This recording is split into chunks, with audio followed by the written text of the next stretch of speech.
Hello mga viewers! Ngayon ay gagawa po tayo ng no-bake kamote cake. Ang mga sumusunod ay listahan ng ating mga ingredients.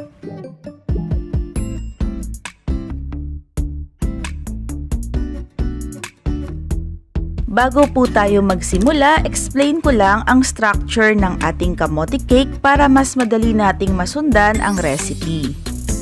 Ang cake na ito ay binubuo ng tatlong components. Ang first ay yung ating sponge cake, ang pangalawa ay ang ating kamote mousse, at ang pangatlo ay whipping cream frosting. Kaya tatlong proseso din po ang ating gagawin bago tayo mag-assemble ng cake. Unahin po natin gawin ang sponge cake. Sa isang mixing bowl, ilagay po natin dito ang tatlong itlog.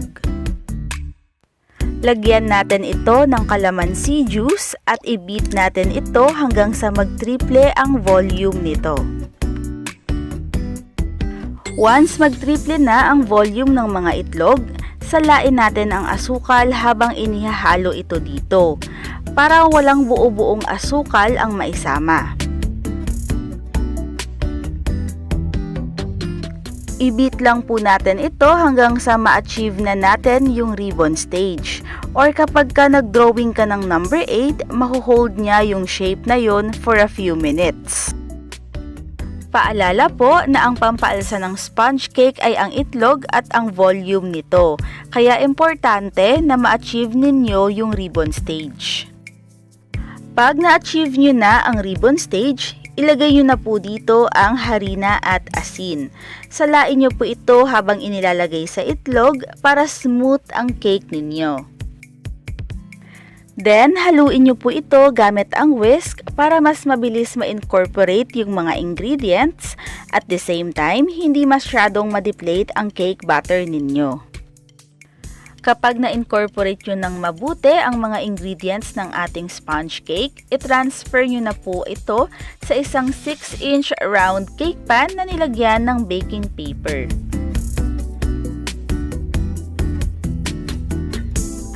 At steam lang po natin ito for 20 minutes. Tinakpan ko rin po ng towel yung bunganga ng ating steamer para hindi matuluan ng tubig yung ating cake. After 20 minutes, luto na po ang ating sponge cake. Sa pag-check kung luto na po ang ating sponge cake, kailangan nyo lang pong pindutin yung gitna ng cake at pag hindi na nagmarka ang inyong daliri at bumabalik lang ito sa dating niyang hugis, luto na po ito. Pwede nyo na po itong tanggalin sa steamer. Isantabi nyo lang po itong ating sponge cake kasi mamaya pa po natin siya gagamitin kapag nag-assemble na tayo ng cake. Ngayon naman po, dumako tayo sa paggawa ng ating palaman or filling na kamote mousse. Una ay mag-steam po muna tayo ng kamote hanggang sa lumambot ito. Usually, inaabot ako ng 25 to 30 minutes para maluto yung kamote.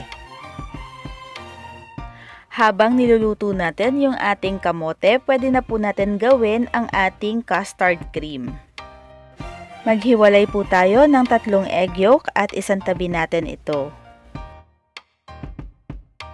Pagkatapos ay paghaluin natin ang ating evap at vanilla extract. Then, initin po natin ito sa mahina na apoy. Haluin natin ito habang iniinit para hindi dumikit ang gatas sa ating cooking pan. Hindi po dapat ito kumulo o kaya mag-simmer. Pag may nakita na po kayong kaunting usok sa inyong evap, hanguin nyo na po ito sa kalan. Pagkatapos natin initin ang gatas, haluan natin ang egg yolk ng cornstarch at asukal.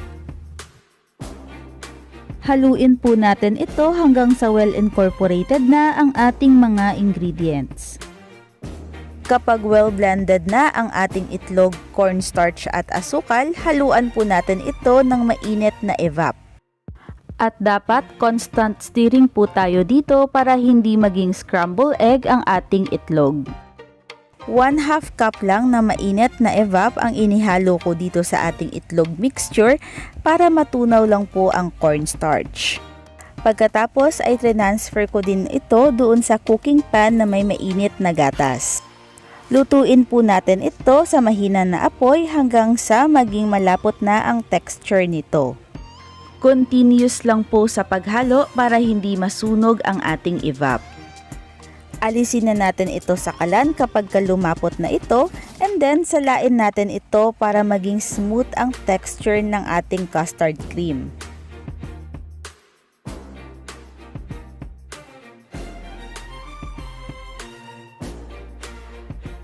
Pagkatapos natin ito salain, ilagay na po natin dito ang cold butter at i-mix lang po natin ito until well incorporated.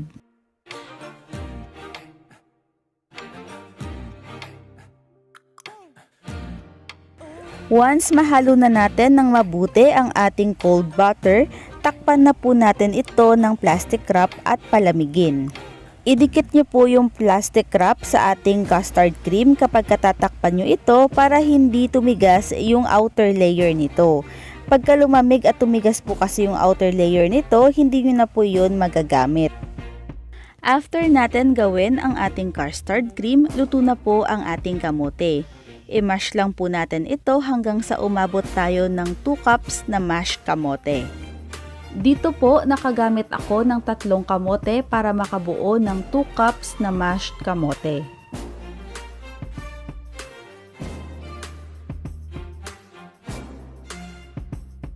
Next po ay ihalo natin ang 1 1/2 cup na custard cream doon sa ating mashed kamote.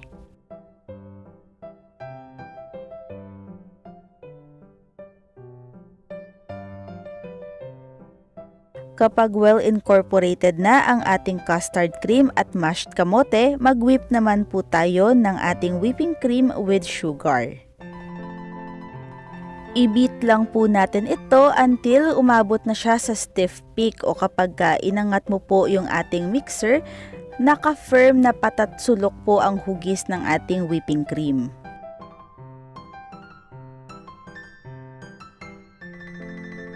Ihalo na po natin yung ating whipping cream with asukal sa ating custard with kamote. Gradually lang po ang paghalo para evenly po ang pagmix ng mga ingredients.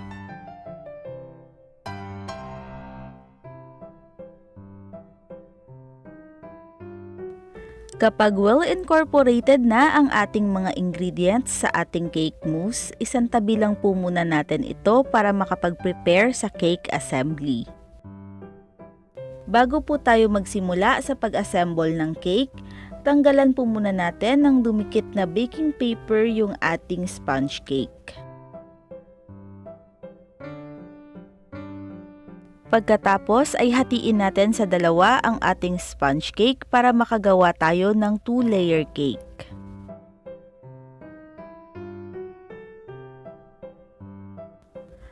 At nag-decide din po ako na i-trim yung taas ng ating sponge cake kasi medyo pa-dome ng kaunti yung shape niya.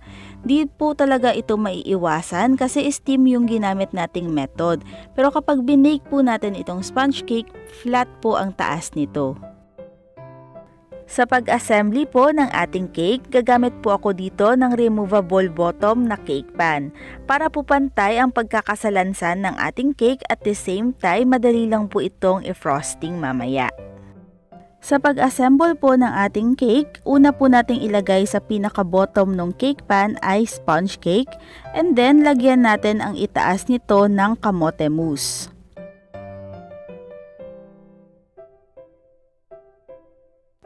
Pupunuin ko na po ng kamote mousse itong ating cake pan bago ko po ilagay yung pang last layer na sponge cake. Once puno na po ng kamote mousse yung ating cake pan, ilagay nyo na po sa ibabaw nito yung natira pa nating sponge cake. I-press nyo lang po yung sponge cake ng bahagya para dumikit ito doon sa kamote mousse. Pagkatapos po ay takpan po natin ito ng plastic wrap at ilagay sa freezer for 2 hours para po mag-firm up yung kamote mousse at madali natin itong malagyan ng frosting mamaya. Pero kung may time kayo, pwede naman po itong ilagay sa ref for 4 hours or overnight. After 2 hours po, huwag niyo po munang kunin sa ref or sa freezer yung inyong cake. Gagawa po muna tayo ng whipping cream frosting. Dito po, naglagay lang ako ng 1/2 teaspoon na gelatin sa isang measuring cup at nilagyan ko ito ng 4 teaspoon na cold water. At hayaan lang po natin ito mag-bloom for 5 minutes. After 5 minutes, ganito na po ang itsura niya. Para po siyang jelly. Ipatong nyo lang po yung ating measuring cup na may gelatin sa mainit na tubig para matunaw yung gelatin.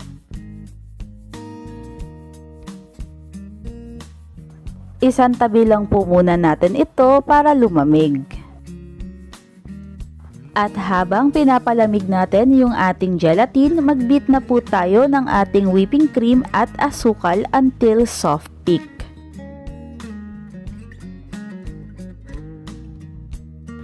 Ito po ang itsura ng soft peak. Pa-triangle siya pero yung peak niya naka-curve. Once ma-achieve nyo na yung soft peak sa ating whipping cream, ihalo nyo na po dito yung gelatin na tinunaw natin. I-beat nyo lang po ito until mag-stiff peak na yung ating whipping cream. Once mag-stiff peak na yung ating whipping cream, pwede na po natin ito gamitin sa ating frosting. Ang maganda sa whipping cream frosting na ito, dahil sa gelatin, na-stabilize natin yung whipped cream. Kaya hindi po ito magtutubig at hindi rin po ito basta-basta matutunaw o lalabnaw. Pagkatapos po natin gawin ang ating frosting, mag-assemble na po tayo ng ating cake. At ito na po yung ating kamote cake na pinalamig natin sa ref for 2 hours. Makikita nyo na mabilis ko lang po ito i-unmold sa ating cake pan kasi removable po yung ilalim nito.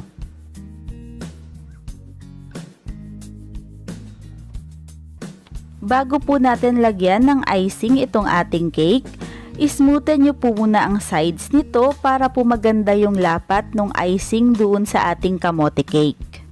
Pagkatapos po, spread na po natin yung ating stabilized whipped cream sa buong katawan ng cake.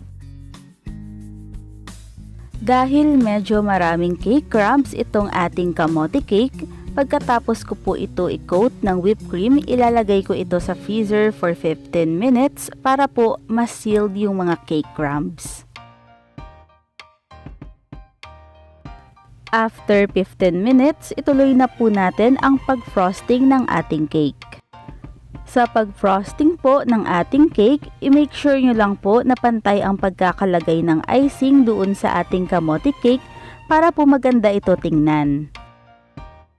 Once mapantay natin yung icing sa ating kamote cake, pwede na po natin ito lagyan ng design. And since may natira pang kamote mousse at mashed kamote, yun po ang ginamit ko pang design sa taas ng ating kamote cake. Pagkatapos natin lagyan ng design ang ating kamote cake, ilagay po natin ito sa loob ng ref for 30 minutes to 1 hour para po mag-set ang ating whipped cream.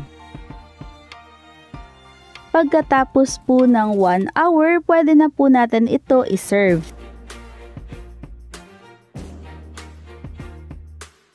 Para po sa lasa nitong ating kamote cake, una po, hindi po siya sobrang tamis na cake. Tama lang po yung sukat ng asukal na nilagay natin at tiyak po akong magugustuhan nyo ito. Pangalawa po ay hindi nakakasawa yung kamote mousse na nilagay natin. Makikita mo na kamote mousse na yung pinakamarami sa structure ng cake na ito. Pero the more na kinakain mo siya, mas lalo pa po siyang sumasarap. Ang panghuli po ay hindi ko in-expect na yung kamote magiging ganito ka-elegante yung lasa, na parang ang mahal ng cake na ito. At dyan na po nagtatapos ang paggawa natin ng kamote cake. At sana po itry nyo ang recipe na ito. Syempre po, wag nyo po sanang kalimutan na mag-like at subscribe sa aking channel. Thank you!